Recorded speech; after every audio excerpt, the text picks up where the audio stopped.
Ciao ragazzi, oggi parleremo di un argomento di cui qualcuno non ne sa proprio molto. Parleremo del telaio.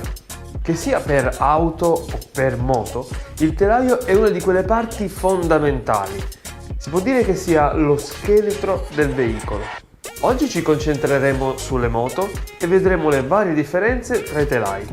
Quindi, sigla!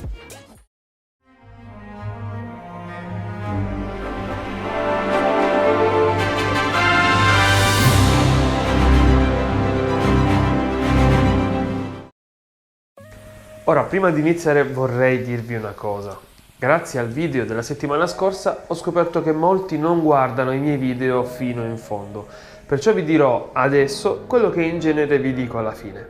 Vi ricordo che sono attivo anche su altri social media, non solo su YouTube. Trovate i link nella descrizione del video. Vi consiglio di seguirmi perché potrete trovare dei contenuti che su YouTube non carico e sto anche cercando di rendere tutto il più internazionale possibile. Sulla pagina Instagram interagisco con voi attraverso i post e potrete giocare all'Instagame. Sul canale Telegram invece lascio degli indizi per aiutarvi a vincere e spesso metto degli sondaggi in cui potete dire la vostra. E poi c'è una chat per poter chiacchierare con me e con la community. Se invece preferite Facebook, trovate il meglio di questi due social in un'unica pagina. Ma torniamo a noi e riprendiamo l'argomento telaio. Dicevamo prima che il telaio viene definito lo scheletro del veicolo. Dicevamo prima che il telaio è lo scheletro del veicolo. Ed è giusto dire così, perché si tratta della struttura portante su cui viene letteralmente costruita la moto. Il compito del telaio è dare rigidità e forza, ma nello stesso tempo mantenendo maneggevolezza e stabilità, contenendo anche il peso. In origine le primissime moto utilizzavano telai di biciclette, ma con il crescere delle cilindrate e delle potenze gli ingegneri hanno dovuto creare dei nuovi telai appositamente studiati per diventare delle vere moto. Questo studio portò a crearne vari tipi e ad utilizzare materiali diversi. Ad esempio, ancora oggi si usa molto l'acciaio per via della sua robustezza. Ci sono telai in alluminio, che è un metallo molto più leggero e flessibile, ma che purtroppo se non ha saldature perfette diventa poco affidabile. Viene utilizzato anche il titanio, resistente come l'acciaio e leggero come l'alluminio, ma purtroppo costoso. E da qualche anno si è visto arrivare anche la fibra di carbonio, con una ottima resistenza e una buona elasticità, ma con un costo molto elevato. La scelta del materiale è fatta in base alle caratteristiche che si vogliono dare al telaio. Una di queste, ad esempio, è la resistenza alla torsione. Eh sì, proprio torsione, perché nel momento in cui andiamo in piega, in curva, la moto è soggetta proprio ad una torsione ed è compito del telaio dare la giusta rigidità ed elasticità per avere stabilità. Sembra uno scioglilingua, sopra la panca la capra campa, sotto la panca la capra crepa. Se il telaio è troppo rigido, non c'è abbastanza torsione, quindi si fa fatica a buttare giù la moto in piega e questa sarà anche troppo nervosa, una cosa un po' troppo pericolosa per la strada. Se invece il telaio è troppo morbido, la torsione diventa eccessiva e questo non trasmette bene le sensazioni al pilota. Quindi potrebbe succedere, per esempio, che si sta perdendo aderenza sul posteriore, ma non ce ne accorgiamo troppo tardi. E anche questa è una situazione pericolosa.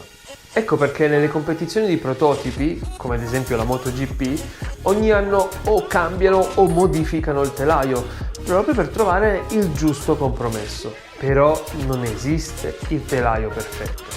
Forse esiste il telaio che si addice di più al nostro stile di guida o al genere di moto che amiamo. Forse io amo guidare un telaio che altri non apprezzano. Ci sono troppe variabili in gioco per poter affermare che un telaio sia meglio di un altro. Ma quanti ne esistono? Beh, vediamo i più usati. Questo è un telaio a traliccio, viene usato molto da Ducati, da KTM, ma in realtà lo usano tutte le case. Si chiama a traliccio perché è costituito da tubi, solitamente in acciaio. Alcuni sono principali, sono più grandi perché sono quelli più sollecitati. Poi ci sono altri tubi più piccoli che formano una struttura intrecciata a triangoli, il traliccio appunto. Questi servono a dare maggiore resistenza e rigidità. Questo tipo di telaio ha di buono che è poco ingombrante, è molto resistente e mantiene una buona flessibilità. E poi secondo me è anche bello da vedere. Tu che ne dici? C'è poi il telaio a doppio trave. Si chiama così perché è costituito da due travi gemelle separate. Spesso questo telaio passa ai lati del motore ed è per questo motivo che viene chiamato perimetrale. È più comune trovare il telaio a doppia trave sulle moto a 4 cilindri. Le caratteristiche di questa tipologia sono molto simili a quelle del traliccio, ma un vantaggio che può avere è che può essere fatto più facilmente in alluminio e quindi guadagna in peso. Oltre al doppio trave esiste anche il monotrave, che da come si capisce dal nome stesso è costituito da un'unica trave. E questo non era neanche difficile da capire. Questa parte dal canotto di sterzo e arriva al motore e in alcuni casi fin sotto la sella. È senza dubbio il telaio meno ingombrante e più leggero, ma è anche quello che dà meno resistenza alla torsione. Quindi si usa spesso per moto agili e leggere, ma non per moto ad alte prestazioni. Una variante del monotrave è il monotrave sdoppiato. In questo caso la trave si sdoppia proprio per dare maggiore resistenza, anche se non arriva proprio al livello del doppio trave. Una moto che monta questo tipo di telaio, per esempio, è la Kawasaki Z750. Esiste poi il cosiddetto telaio a motore portante, in cui il motore è parte integrante della struttura. Nei casi precedenti il motore era solo appeso al telaio o agganciato. Con questa tipologia invece aiuta a dare rigidità. L'idea del motore portante è piuttosto vecchia, però lo sviluppo di questa tecnologia è abbastanza recente.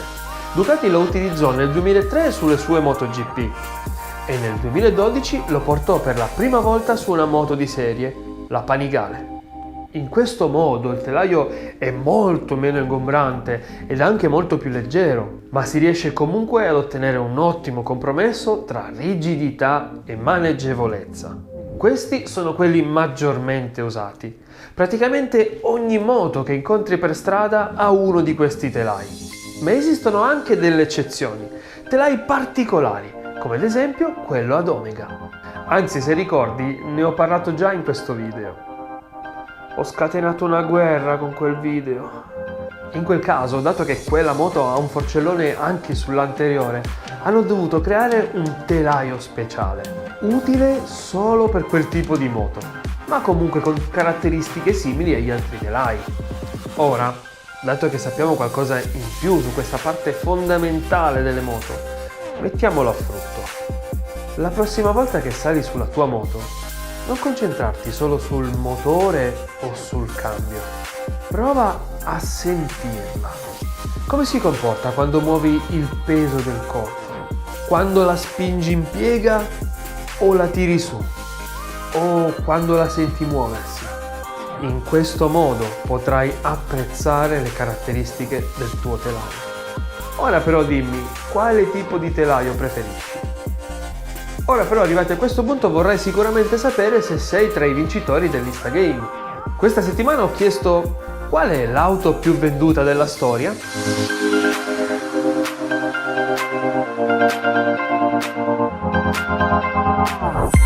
La risposta esatta è la Toyota Corolla. Pensate, ne hanno vendute più di 40 milioni. Ecco l'elenco dei profili Instagram dei vincitori.